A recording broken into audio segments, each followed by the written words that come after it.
My name is Arnie Shuster. Most people call me Arnie. And originally I'm from Brooklyn, New York. I got married very young.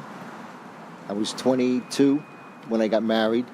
And then we moved to Howard Beach. It's still a debate whether that's part of Brooklyn or Queens, but I'll say Brooklyn. And from there, after having 2 kids, 3 years apart, we moved to Jersey, Matawan, New Jersey, Aberdeen, and we bought a house there.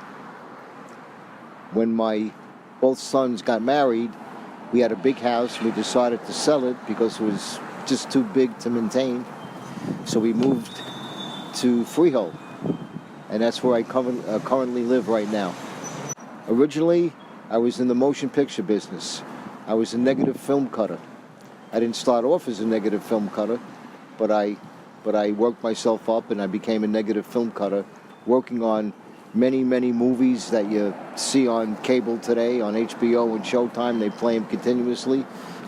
Over 200 movies, Goodfellas, Bronx Tale, many Academy Award movies, over 200, just to name a couple. Cape Fear, and a lot of commercials. I worked on a lot of commercials, a lot of documentaries. And aside from cutting and putting the whole movie together from beginning to end, I also was responsible for the soundtracks on these movies. After the soundtrack was completed, obviously we had to make sure that the sound meshed with the picture. And that was a great job, and I did that for 40 years. And retired, and stayed home for a couple of years, and decided to go out and be a crossing guard just to get out of the house, because it was boring staying home. You can only watch Judge Judy so many times before you want to kill her. So I decided to take a job as a crossing guard, which is good because I get off the whole summer. I get off a lot of days, and I like kids. I coached Little League, like your dad did. I know your dad coached Little League. Actually, my grandson played with your dad. He was on your team. I coached for over 10 years between my both sons. I really enjoyed that. I actually missed that a lot. But unfortunately, it's, I don't have any kids doing it anymore, or grandkids. One of my grandkids plays in Texas, excellent ball player. He's actually being scouted at this point. My wife, she's a couple of years younger than me. I met her. She's my high school sweetheart. Got married in 1968. She didn't work for a long time because when we had kids, she decided to stay home and be a stay-at-home mom for over 12 years. But when we moved here to Matawan, actually, she got a part-time job in the real estate business, not selling real estate, but as a secretary. And then she slowly progressed into getting a regular job, and right now she works at Goddard Schools in Freehold, and she's a teacher in Goddard Schools. Cool. How are we doing so far? Doing really well. Okay. You gonna edit? Are you gonna edit this? I guess you're gonna. I'll, Okay. I'll cut it up. Yeah. Okay. But this has been good so far. Okay. Today the kids are different today than they were back then when I was 20 years old and 22 years old, and I never did anything crazy when I was a little kid. I had a brother and a sister who drove my parents out of their minds, but when I came along, I was a pretty good kid. I didn't do anything stupid. And getting back to the kids today, not that they're bad kids, they're nice kids, because I crossed a lot of high school kids, very nice kids, but I think the kids back then were a lot more mature than the kids of today. You didn't have the cell phones, and you didn't have all these electronic equipment. So most of the kids, they played outside. They played ball all day long from morning to night. And we never, at least the kids that I hung out with, never got into any trouble. I never got into any trouble. I really can't regret anything that I've ever done. And the path that I took, the girl that I married, the kids that I have, the grandkids that I have, I'm very, very happy. It's been a very, I can't complain. It's been a great life for me. My parents were always very good to me. They gave me anything I wanted. They didn't have a lot of money, but I was always dressed nice. I always had money to go out. And I even had a part-time job. I worked in a candy store making ice cream sodas and malteds and sandwiches and stuff like that. So even on top of the allowance, I'll call it an allowance because that's what it was, I had about, back then, about $30 a week, which was a lot of money. My girlfriend, who was my wife at the time, thought I was a millionaire.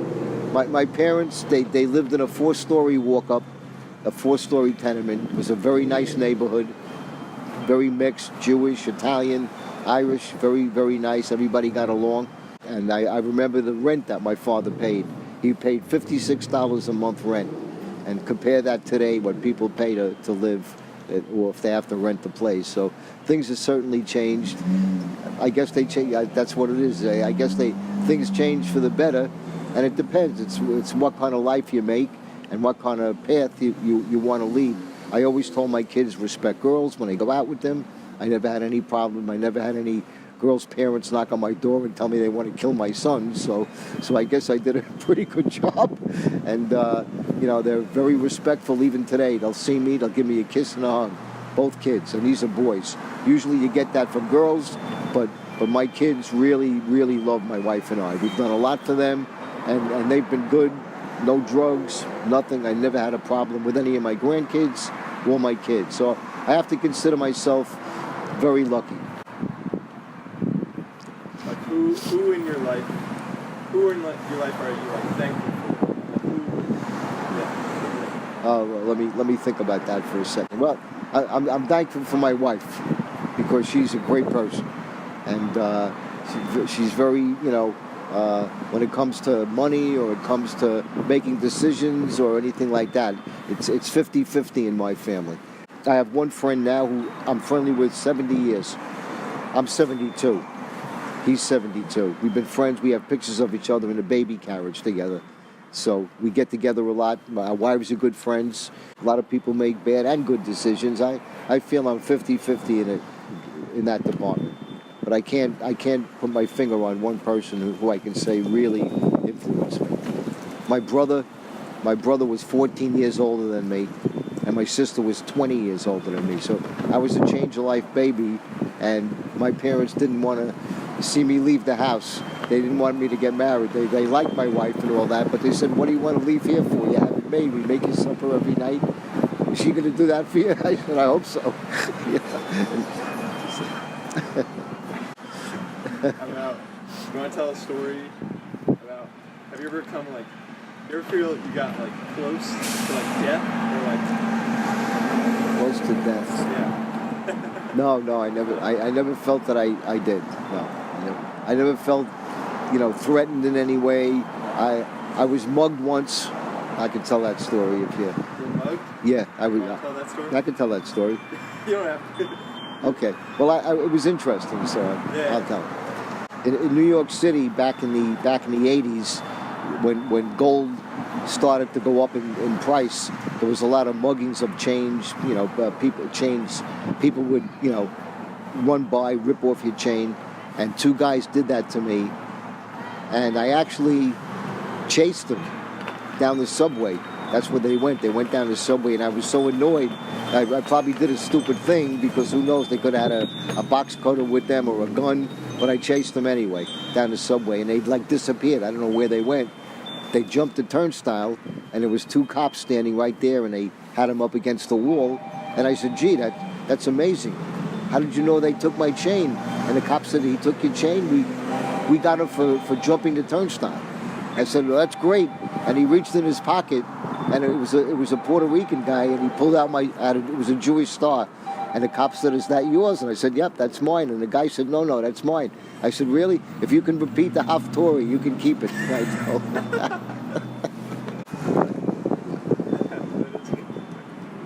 Well, you want to tell why there's no C in Schuster?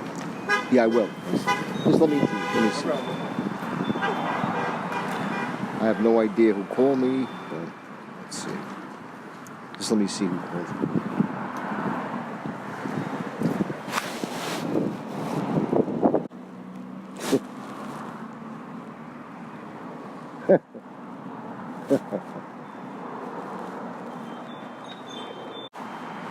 No Shuster. Okay, I spell my last name Shuster, but my whole family spells it Sch. Except for my dad changed the spelling of our name, because back in the 50s, and this would be something that older people would know. There was a bank robber named Willie Sutton, and he didn't kill anybody. All he did was rob banks. He was a prolific bank robber, and they never caught this guy. They couldn't catch him. But unfortunately for Willie Sutton, there was some guy who was sitting on his stoop, who seen him pass by, recognized him, called the cops, and had him arrested. Unfortunately, that guy's name was Arnie Shuster, the exact same as mine, exactly the way he spelt it. So my father got nervous because it was in the headlines of the paper. Arnold Schuster captures bandit, whatever it was. I'm going back in a long time ago. And he got nervous and actually went to court and had my name officially, the last name officially changed to S-H instead of S-C-H. Wait, how old were you? Oh, I must have been 6, 7 years old. Really? Yeah, I'm 50. This happened in 1952. Before I was born in 46, I was maybe 6, 7 years old. Here's a question: what kind of historical events stick in your mind? Do you have any relation to that? The biggest historical event that sticks in my mind, and I'll never forget this event, is when John F. Kennedy got shot back in 1963. I was in high school. I was 16 years old. I remember that. I distinctly remember that coming over the loudspeaker in the school. I went to Erasmus Hall High School, and it was something that just stayed with me forever. When you walked out in the street, you could see people crying, and it was just a horrible, horrible event that happened. Growing up, like I said, I lived in a neighborhood that was very, very mixed. Jewish people, Italian, Irish, and we all got along pretty well. But the main thing is, if you were a good ball player, which I was back then, we were like street athletes. We could stick ball players, punch ball. Your dad would probably know some of these games. And those kind of games. Softball on concrete, we played. And if you were a good ball player, then you got along with everybody. It didn't matter whether you were Jewish, Italian, it didn't matter. You even got to play with the church. The St. Rose alignment team wanted you to play with them. They didn't care if you were Jewish, as long as you could play ball. Love to play sports.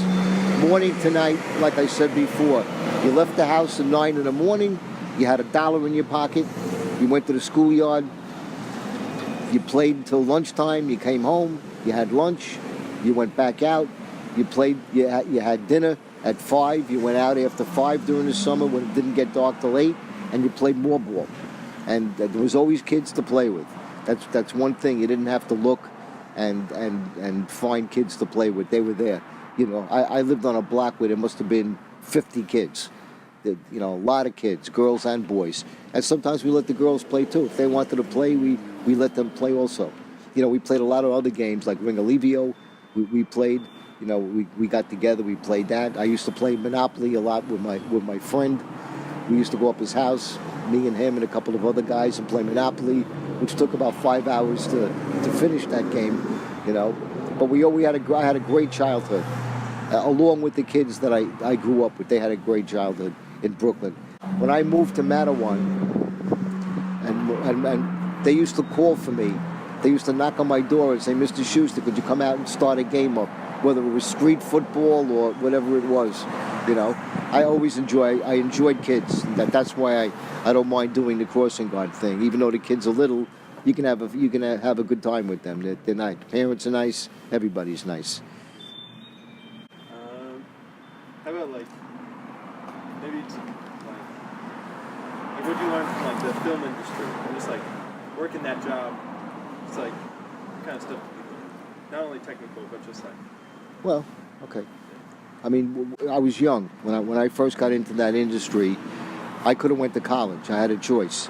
My uncle, who had money back then, wanted to. My mother's sister's brother had plenty of money, and he offered to pay for me to go to college.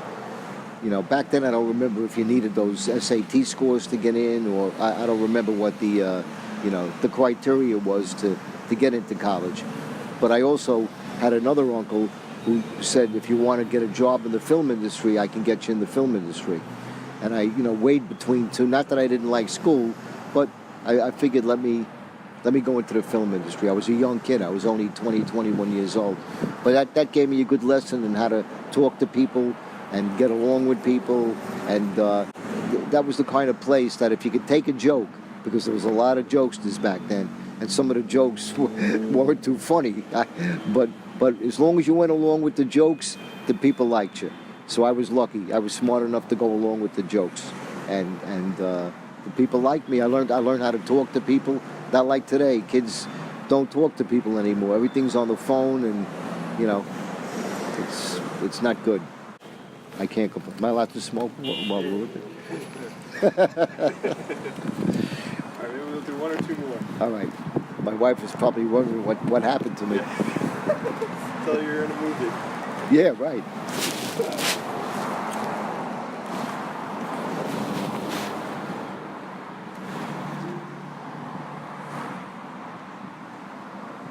I would have liked to have, of course, a boy and a girl, but having two sons was also great because, fortunately for me, they were pretty good ball players also.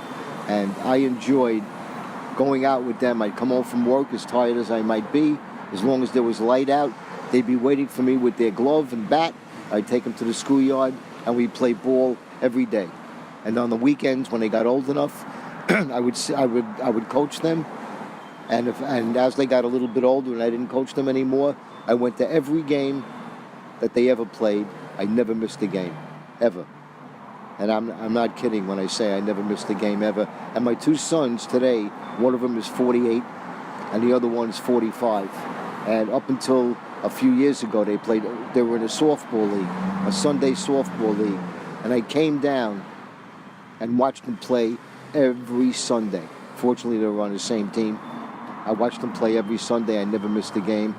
One of the guys on the team came over to me and commented to me. He goes, "You must have been a great father when you were young because I see you down there every Sunday watching your kids play." And I said, I enjoyed that time. I wish I could have it over again. I love being a father. Loved it.